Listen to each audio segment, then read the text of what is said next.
Hi friends, welcome to విద్యా kitchen dairy. Friends, ఇవాల్టి మన స్పెషల్ రెసిపీ కరకరలాడే మురుకులు. మురుకులు క్రిస్పీగా రావడం కోసం శనగపప్పుని యాడ్ చేస్తాము లేదా మినప్పప్పుని వేసుకుంటాము కదా. మరి ఒకటి కాదు, రెండు కాదు, ఏకంగా 4 పప్పులతో మరింత రుచిగా ఎక్స్ట్రా క్రిస్పీగా మురుకులని ఎలా చేసుకోవాలో ఈరోజు వీడియోలో నేను మీకు చూపిస్తాను. ఈ ప్రాసెస్లో ఈ కొలతల్లో చేస్తే ఎన్ని కిలోల మురుకులైనా సరే చాలా ఈజీగా చేసేయచ్చు. మరి కమ్మగా కరకరలాడే మురుకులని సింపుల్గా చేసుకునే ఆ ప్రాసెస్ ఏంటో చూద్దామా. ఈ రెసిపీ కోసం ఇక్కడ నేను 4 గ్లాసుల రేషన్ రైస్ని తీసుకున్నానండి.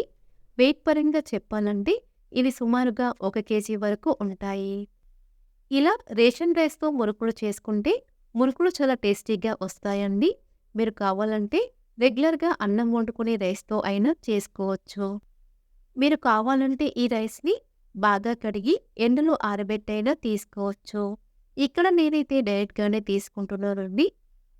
ఇప్పుడు ఇందులోకి ఏ గ్లాస్తో అయితే రైస్ని తీసుకున్నామో అదే గ్లాస్తో 1/3 గ్లాస్ పచ్చి శనగపప్పు, అంటే పావు గ్లాస్ కంటే కొంచెం ఎక్కువ, అర గ్లాస్ కంటే కొంచెం తక్కువ తీసుకోవాలి. అలాగే పావు గ్లాస్ మినపప్పు, పావు గ్లాస్ పెసరపప్పు, పావు గ్లాస్ సగ్గు బియ్యాన్ని తీసుకోవాలి. తరువాత ఇందులోకి 1 టీ స్పూన్ జీలకర్ర, 1 టీ స్పూన్ వాముని తీసుకొని బాగా కలుపుకోవాలి. ఇలా వామును వేసి మురుకులు చేసుకుంటే మురుకులు ఎన్ని తిన్నా సరే సులభంగా జీర్ణమవుతాయండి.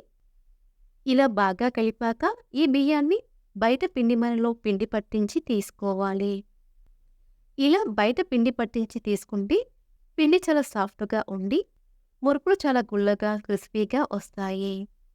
ఇప్పుడు ఈ పిండిని జల్లించి తీసుకోవాలి. ఇలా జల్లించుకోవడం వలన పిండిలో బరకగా ఉండే పార్ట్ని తీసివేయవచ్చు.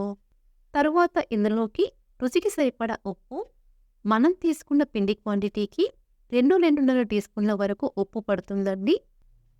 అలాగే 2-3 టీ స్పూన్ల కారం, పావు టీ స్పూన్ పసుపు, పావు టీ స్పూన్ ఇంగువ, అరకప్పు నువ్వులని యాడ్ చేసుకొని బాగా కలుపుకోవాలి.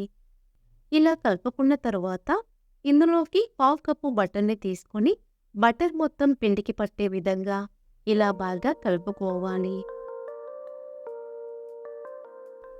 తరువాత ఇందులోకి కొద్దిగా వాటర్ని యాడ్ చేసుకుంటూ పిండి ముద్దలా కలుపుకోవాలి. ఇక్కడ నేను హాట్ వాటర్ని యాడ్ చేయట్లేదండి, కేవలం నార్మల్ వాటర్తోనే పిండిని కలుపుకుంటున్నాను. పిండిని మరీ గట్టిగా కాకుండా మరీ సాఫ్ట్గా కాకుండా పిండిని ఇలా కొంచెం సాఫ్ట్గా కలుపుకోవాలి. పిండిని ఎంత బాగా కలుపుకుంటే మురుకులు అంత క్రిస్పీగా గుల్లగా వస్తాయి. పిండిని ఇలా చేతితో నొక్కి చూస్తే ఇలా కొంచెం బరుసుగా అనిపించాలి. ఇప్పుడు పిండి ఆరిపోకుండా పైనుండి తడి కాటన్ క్లాత్తో కవర్ చేసుకోవాలి.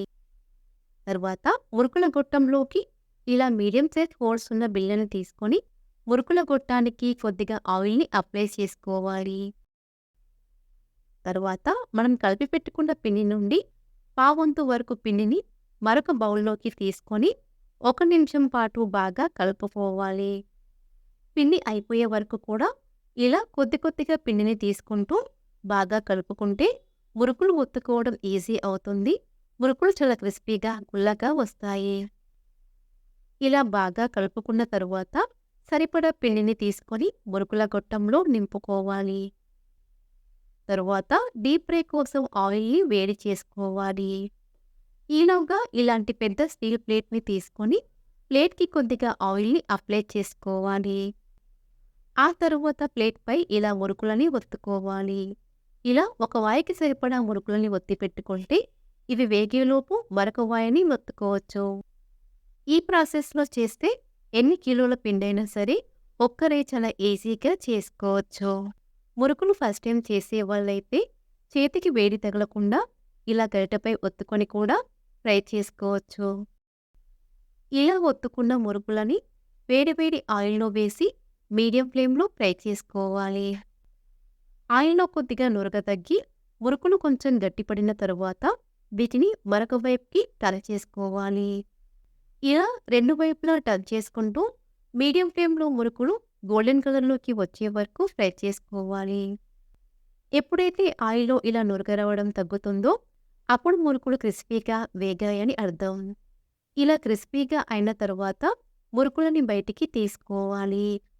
ఇలాగే పిండి మొత్తాన్ని ఫ్రై చేసుకొని తీసుకుంటే ఎంతో క్రిస్పీగా, టేస్టీగా ఉండే 4 పప్పుల మురుకులు రెడీ.